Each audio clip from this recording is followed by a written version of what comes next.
Chapter 13, Danny. Grandpa's going to drive you to school today, my mom said as I walked into the kitchen.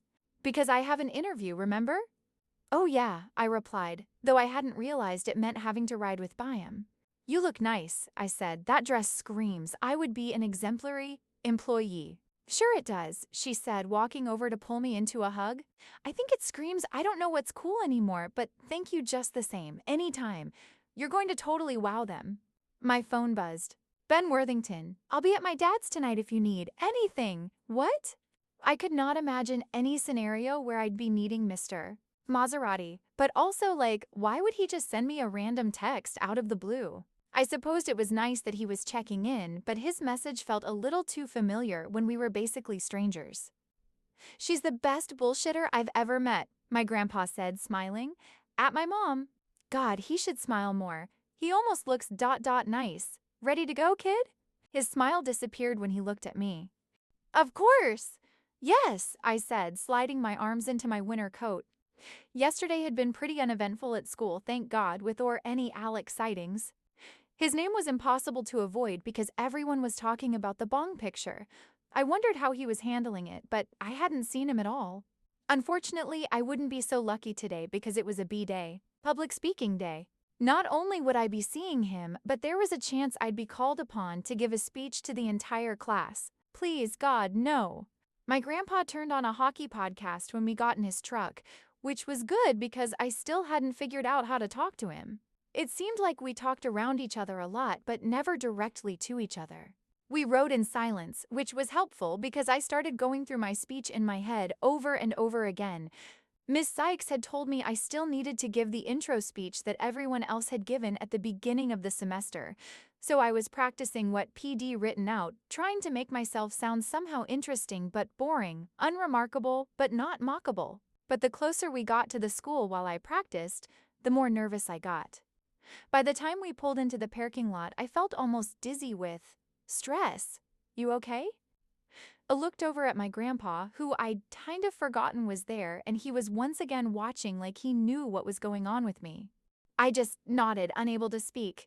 That was how close I was to a full-on panic attack. No, not in front of him. Just take deep breaths through your nose, he said, his hawk-like gaze on mine. They always save me. Wait, is B saying? I cleared my throat, and all the questions I had must have been in my eyes because he simply said, I guess you get it from me. Sorry about that. He didn't say anything else, just met my gaze. And I could tell he wasn't going to expand on that, which was okay, because it was enough. For the first time since arriving in Minnesota, and in the midst of my panic, I smiled at my grandpa. You should be, I said, because this sucks. I don't know that. He winked and said, now get out of the truck and go to school. Just keep breathing and you'll be fine. Okay, I said, unbuckling my seatbelt with unsteady hands. Thanks. His reminder helped, but only short term, because the minute I walked into speech and saw Alec and his friends draped across their desks like nothing fazed them, my fingertips felt numb. I breathed in through my nose and took my seat, desperately hoping I wouldn't get chosen to give my speech that day. But the universe was clearly out to get me because Miss Sykes sat down behind her desk, and as soon as the bell rang, she called on me. All right, it's a day full of speeches, so let's not waste any time. Since one more student needs to give their intro speech, let's knock that out. Before moving on, Miss Collins, why don't you start us out for the day? I swallowed and stood, grabbing my notes, praying I wouldn't do something like pass out or throw up. I walked to the podium at the front of the class, and my chest felt tight as I looked out at all the faces. Unfamiliar faces that didn't look especially friendly. And then I made eye contact with Alec, who just swallowed and stared at me but didn't even smile. I took a deep breath, but my heart was beating so fast I could feel it. It was too fast. Too fast. My name is Danny Collins, I said, my voice thin and shaky. Louder, please, the teacher interrupted, smiling but holding her chin up like she was trying to show me how to project my voice. But I couldn't catch my breath. I knew what this was. I always knew what this was, but it still felt terrifying. Just a panic attack, I told myself, but at the same time, I wondered if I needed to go to the nurse or dial 911 because I just couldn't get a good breath. Help! I tried taking another deep breath, but it wasn't working. A wave of dizziness came over me, and I clutched the sides of the podium and tried it again. My name is _ Miss Sykes. Alec yelled, and when my eyes shot to him, he was waving his hand in the air like he desperately needed the teacher's attention. What? She looked at him like he'd lost his mind and snapped, Mr. Bercheski, can this wait? I'm so sorry, he said, kind of in my direction, but also to her. But I just got a message that I have to leave early for an appointment, and I really want to get my speech done today. Since she's new and obviously not too excited to do this, is there any way I can go in front of her? A few people laughed, and I didn't know what to think as he stared at me. His brown eyes were serious and direct, like he was trying to tell me something. I'm not going to make her stop just because you want to get your speech done today, Alec, she said. I appreciate your… I don't mind, I interrupted, a little shocked I was able to find my voice at all. He can totally go now. I let my eyes move over Alec's bizarrely familiar yet unfamiliar face, not sure if he was aware that he was saving my ass. The teacher gave a heavy sigh before saying, well, if you truly don't mind, her tone both beleaguered by his request, but also amused. Then, Alec, get up here and get your speech finished. A few people laughed as my shaking hands grabbed my notes and I went back to my desk, passing by Alec, who wandered up there with empty hands, not a single note card, and a confident smile like this was no big deal.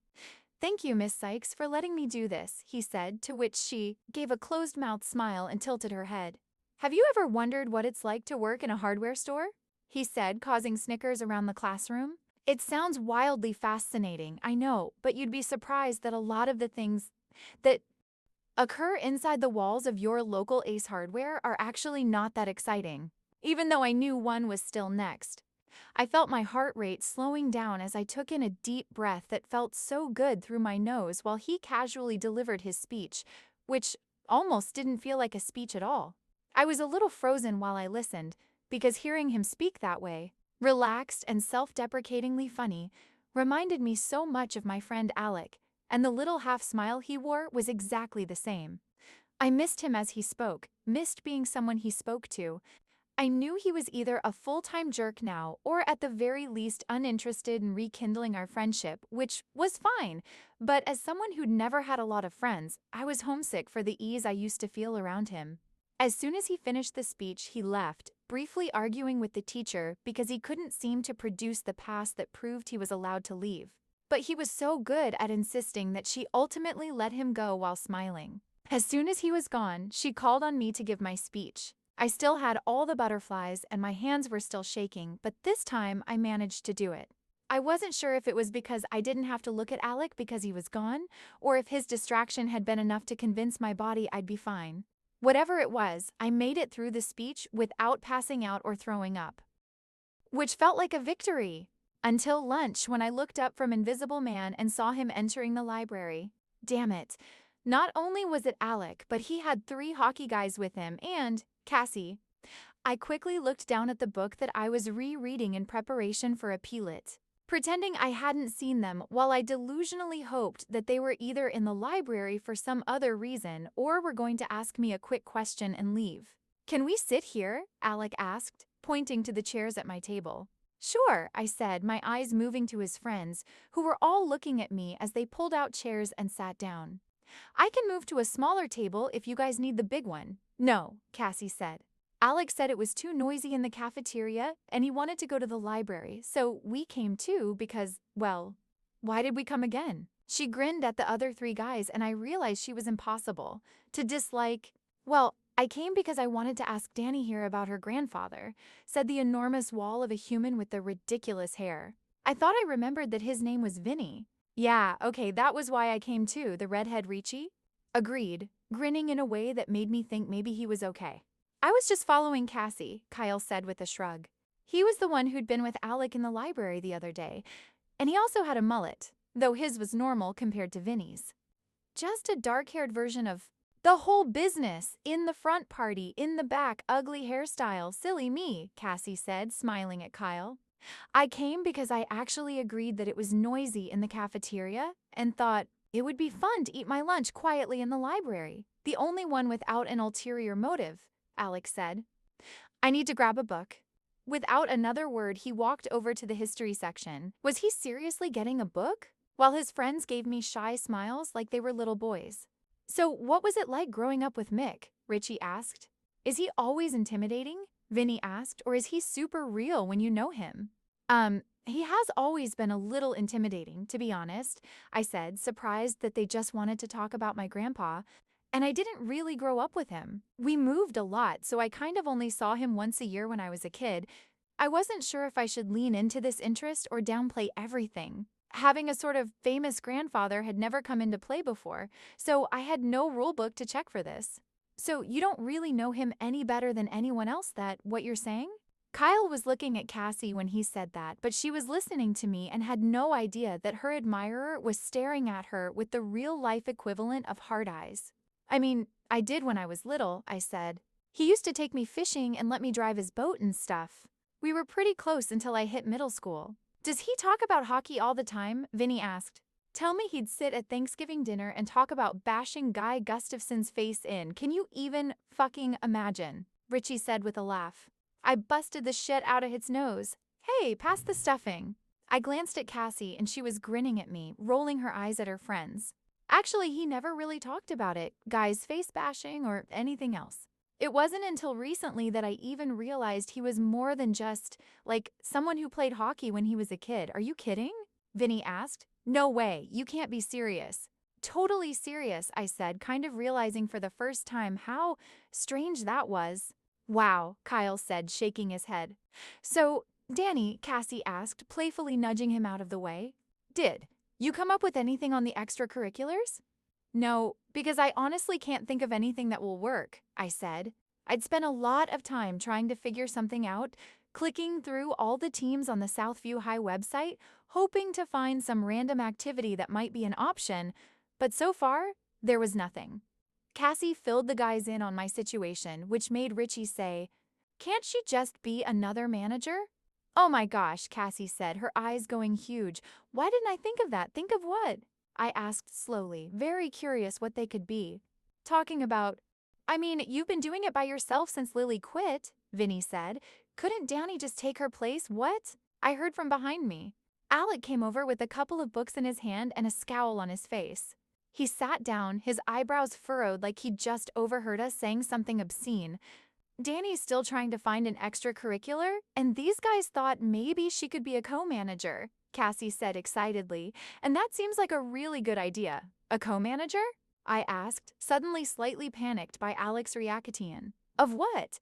Hockey, Casey said, I'm the team manager. What? I couldn't be a hockey manager. Was she kidding? No, thank you. Nope. Well, I'm sure it's too late, Alex said as if it was out of the question.